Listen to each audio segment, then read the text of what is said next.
So, I think it's speculation time, Matt. It is indeed. All right, the mortal Speculating. planes. Let's see. What if, again, this is purely speculative, the mortal plane is not some distant corner of reality that the first ones created to supply the souls in anima? What if it is the very nexus of existence where death is but one of many great powers that hold sway? If true, what would this say of mortal souls and their potential?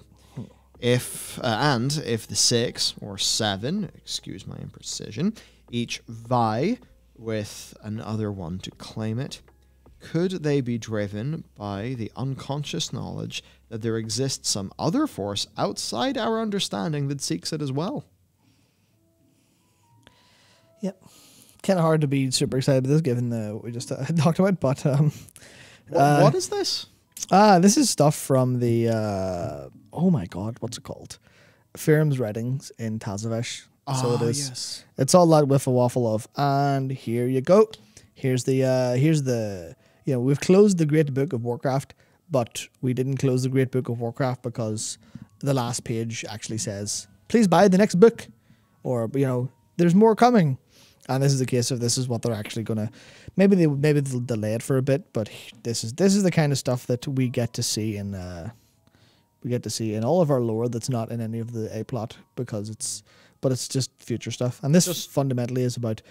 Oh, the mortal plane. Here's the 6th, the 7th. The mortals are all of the powers that we're in the middle, and that's why he wanted Azeroth, because Azeroth's the middle of everything and is super powerful. And then that's the direction they're going to go, where we have to stand as one and defy death and rally as one and get all the 6 forces. We have to undivide the divided cosmos with Azeroth and then kill the 7th force, which is the big bad that he was talking about. The 7th force, which is probably the Devourers, or maybe the Devourers because they're pure entropy.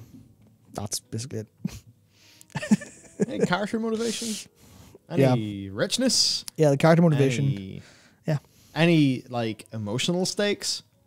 Because that's like a story like that has the emotional stakes of, I want to rewrite the universe. You're like, okay, what's that mean? Yeah, no, the emotional stakes are pretty obvious, Michael. The emotional stakes are the bad thing come. Oh no, not the bad thing. Stop the bad thing.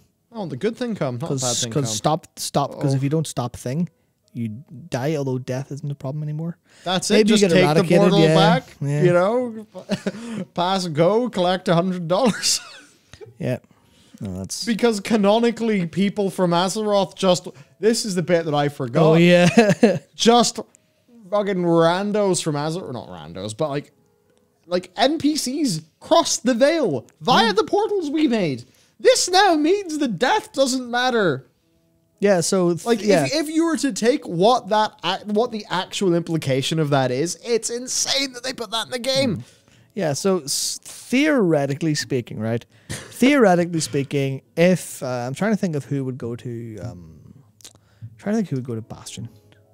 I can't think of anyone immediately that's immediately very good because everyone's all like morally grey and has bad parts to them. But you know, actually, where's Trallion? Where's Tyrion? Yeah. Theoretically, Tyrion could be in Bastion, right?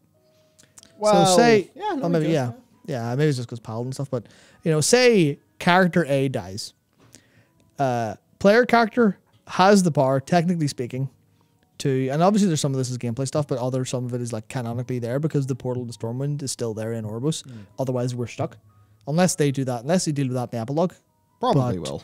I would certainly hope so. But the idea of like, you know, yeah, Gammon would go to Bastion because he's a Tauren and they like to erase Tauren history. So Gammon dies, you're like, sweet. We need him back to help fight more orcs because he's good at that. All right, Hearth to Bastion. Take a portal, grab him, go, right, you're dead, but come on back out. Come on back out. It's like the possibility of, say the possibility of Bolvar, right? And he's like, he might not want to mess with the Shadowlands again, but say he is in a big war with something and all of the things, you know, he's losing and he needs a load of his soldiers back and they're all just fired over into Shadowlands. He could theoretically just walk through a portal and go, right, come on back, boys. Because the metaphysics hasn't been established. Death is now utterly meaningless. Unless they resolve it, but can they resolve it satisfyingly? I don't know. Yeah, I mean, I don't think so. Yep. I just think we wouldn't be saying this if they just did the normal, you know, wink, wink, nudge, nudge. It's game mechanics, don't worry. But it's just that they had some characters walk through the portal, be like, oh, I'm just here to find my dead uncle. They're like, oh, put that back in the box. Yeah, you can totally do that. Put that back in the box.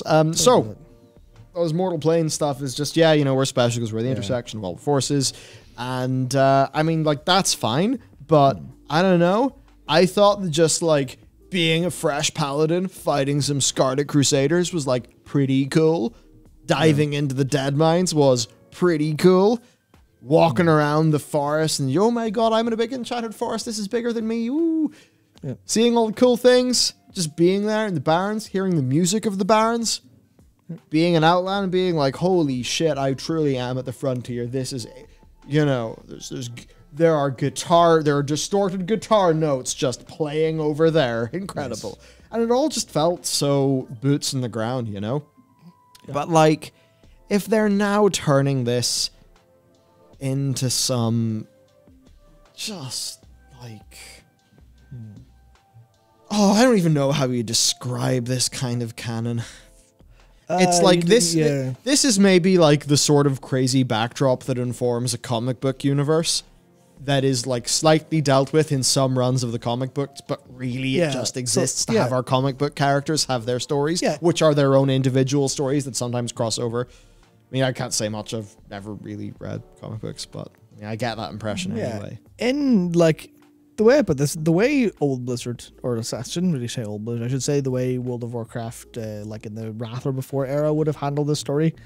It reminds me of, that's the kind of like this writing is almost literally the voiceover that you would hear at the start of a somewhat different Conan the Barbarian movie.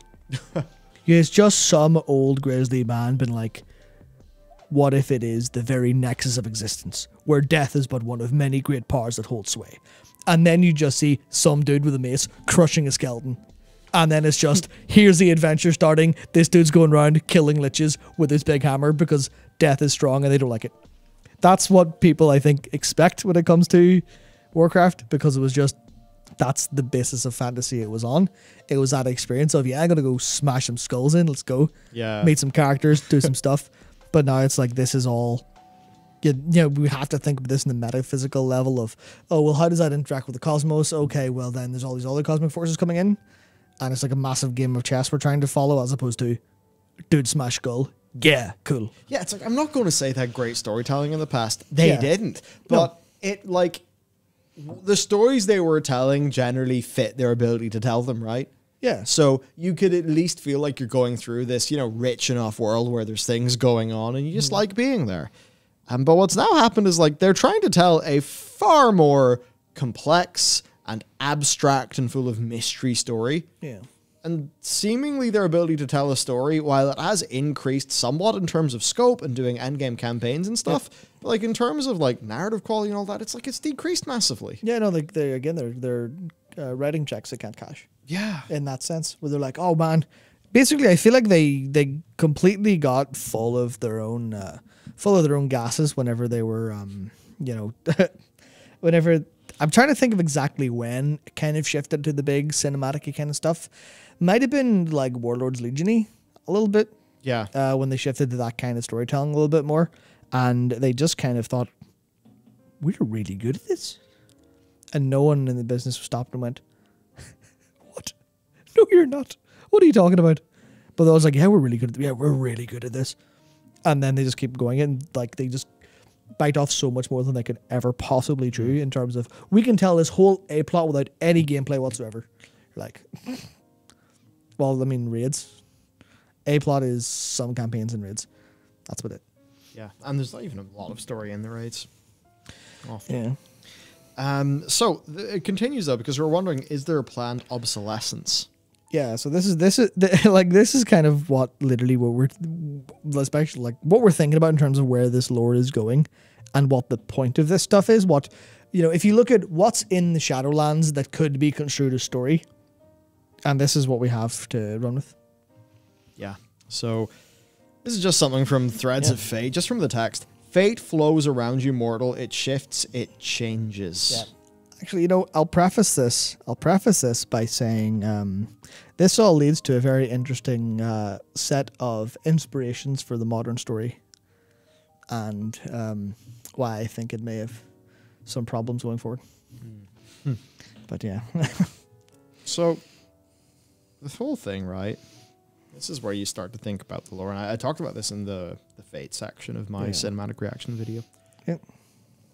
But the Maw is part of a prophecy. Is it basically a situation where we are actually the planned outcome? Yes. Because of this whole, the big nexus of everything is the mortal. So the whole thing is just a big machine of misery to find some mortals who can be real strong and stand up against the big, big, big bad, Yeah. Right? Because, why is the Maw a prophecy? Because that's like a prophecy, the guys who believe in the purpose say that, so it's like, well, okay, when was the prophecy made? Was it before Zoval? After Zoval?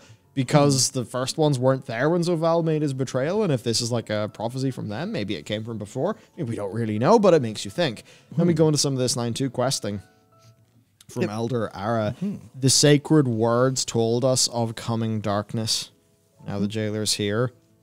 Do you doubt they could be correct about the Maw as well? I would never question the prophecies of the first ones. So we are prophesized by the first ones. Yep, to show up very specifically. The sacred words tell us that the first ones placed waystones at crucial locations where they would one day be needed. Yep. I mean... It's all a meta commentary on just gamers wanting numbers to go up, and therefore we just do what we're told. It's a meta commentary on Very gamers, very smart. Big smart, yep. Yes. Hello there, fourth wall. Yeah. The waystones would only respond to certain living mortals. So nothing to do with our connection to Azeroth, technically, then. Yeah, the ones destined to save the realms of death. The Maw-walkers! But we were told it was our connection to Azeroth. Yeah, which could still be true, but it's framed differently now.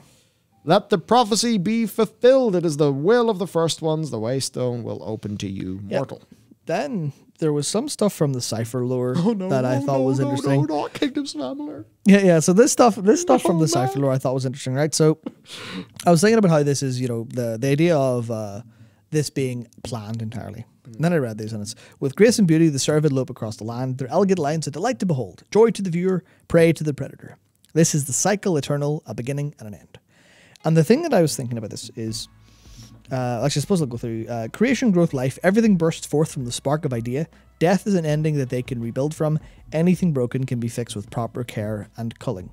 So those two put together make me think, because it's all in the same context of here's the if you read the lore and understand it, you'll feel smart and you'll know what the next expansion's going to be. Are you intelligent enough, gamer? Yeah. So all I can see here is they're going, okay, well, this is all predestined. The jailer is hyper tragic because he was destined to suffer and fail. And then you have a lot of designs are bad, but they ultimately end up true. And then you get to this point where it's like, okay, well, anything can be fixed, do the cycle eternal.